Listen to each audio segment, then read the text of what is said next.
पंडित धीरेन्द्र कृष्ण शास्त्री, जिन्हें दुनिया बागेश्वर बाबा के नाम से जानती है, की शादी वर्तमान में भारत के सबसे चर्चित विषयों में से एक बनी हुई है। सोशल मीडिया से लेकर मुख्यधारा की मीडिया तक हर जगह उनके विवाह को लेकर तरह तरह की अटकलें लगाई जाती रही हैं। इन चर्चाओं के केंद्र में अक्सर अन्य प्रसिद्ध हस्तियों के नाम भी जोड़े जाते रहे हैं, जिससे भक्तों और आम जनता के बीच उत्सुकता लगातार बनी रहती है। शादी को लेकर बागेश्वर बाबा का रुख हमेशा बहुत स्पष्ट और पारदर्शी रहा है। उन्होंने बार बार सार्वजनिक मंचों से ये घोषणा की है कि वे कोई साधु संत या सन्यासी नहीं हैं, बल्कि एक सामान्य गृहस्थ जीवन जीने का इरादा रखते हैं। उन्होंने यह स्पष्ट कर दिया है कि वे आजीवन ब्रह्मचारी नहीं रहेंगे और समय आने पर विवाह के बंधन में बंधेंगे। बाबा के अनुसार उनका विवाह कोई प्रेम विवाह, लव मैरिज नहीं होगा, बल्कि ये पूरी तरह से एक पारिवारिक निर्णय होगा। उन्होंने अपनी माँ और गुरुदेव को इस जिम्मेदारी के लिए अधिकृत किया है। बाबा का मानना है कि वे अपनी निजी जिंदगी में अपने बड़ों की आज्ञा का पालन करेंगे और जिसे उनके माता पिता उनके लिए चुनेंगे, वे उसी से विवाह करेंगे। विवाह की चर्चाओं में सबसे बड़ा नाम प्रसिद्ध कथावाचक जया किशोरी का सामने आता रहा है। इंटरनेट पर अक्सर इन दोनों के विवाह को लेकर फर्जी खबरें और तस्वीरें वायरल होती रहती हैं। हालांकि धीरेन्द्र शास्त्री ने इन बातों को सिरे से खारिज किया है और जया किशोरी को अपनी बहन के समान बताया है। उन्होंने स्पष्ट शब्दों में कहा है कि उनके बीच केवल एक पेशेवर सम्मान और आध्यात्मिक जुड़ाव है, विवाह जैसी कोई बात सत्य नहीं है। शादी के आयोजन को लेकर भी बाबा ने एक अनोखी घोषणा की है।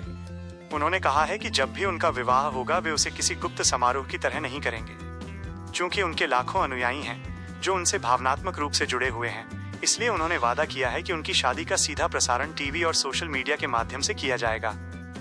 बाबा का मानना है कि उनकी शादी का उत्सव उनके पूरे पागल परिवार, जैसा कि वे अपने भक्तों को प्यार से बुलाते हैं, के लिए होगा। वर्तमान परिदृश्य की बात करें तो बाबा का पूरा ध्यान अपनी आध्यात्मिक यात्राओं, हिंदू राष्ट्र के संकल्प और गरीब कन्याओं के सामूहिक विवाह पर केंद्रित है।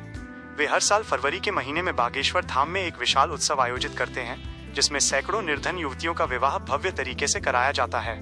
फिलहाल उनकी अपनी शादी की कोई आधिकारिक तिथि घोषित नहीं हुई है और न ही किसी लड़की का नाम तय हुआ है। संक्षेप में कहें तो बागेश्वर बाबा शादी के लिए तैयार हैं, लेकिन वे सही समय और अपने माता पिता के निर्णय की प्रतीक्षा कर रहे हैं। बाबा ने कई बार हंसी मजाक में अपनी पसंद का जिक्र किया है।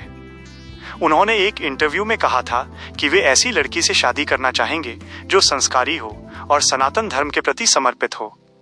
सबसे महत्वपूर्ण बात यह है कि वो उनके परिवार और उनके माता पिता की सेवा करने वाली हो। उन्होंने ये भी साफ किया है कि वे किसी सेलिब्रिटी या बहुत हाई फाई बैकग्राउंड वाली लड़की के बजाय एक साधारण और संस्कारी परिवार की लड़की को प्राथमिकता देंगे। कि जब वे शादी के लिए तैयार हैं तो देरी क्यों हो रही है? इसका सबसे बड़ा कारण उनकी व्यस्तता है।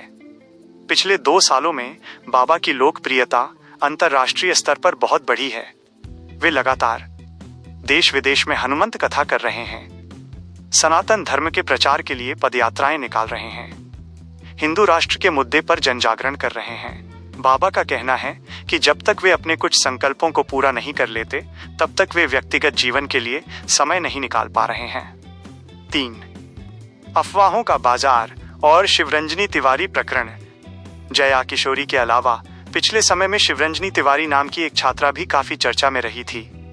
उन्होंने गंगोत्री से बागेश्वर धाम तक कलश यात्रा निकाली थी और बाबा से शादी करने की इच्छा जाहिर की थी। हालांकि धीरेन्द्र शास्त्री ने इस पर कभी कोई सीधी प्रतिक्रिया नहीं दी और न ही उनसे मुलाकात की। बाबा ने हमेशा यही संदेश दिया कि किसी की व्यक्तिगत इच्छा का वे सम्मान करते हैं, लेकिन शादी केवल माता पिता की मर्जी से ही होगी। 4. बागेश्वर धाम का भविष्य और शादी।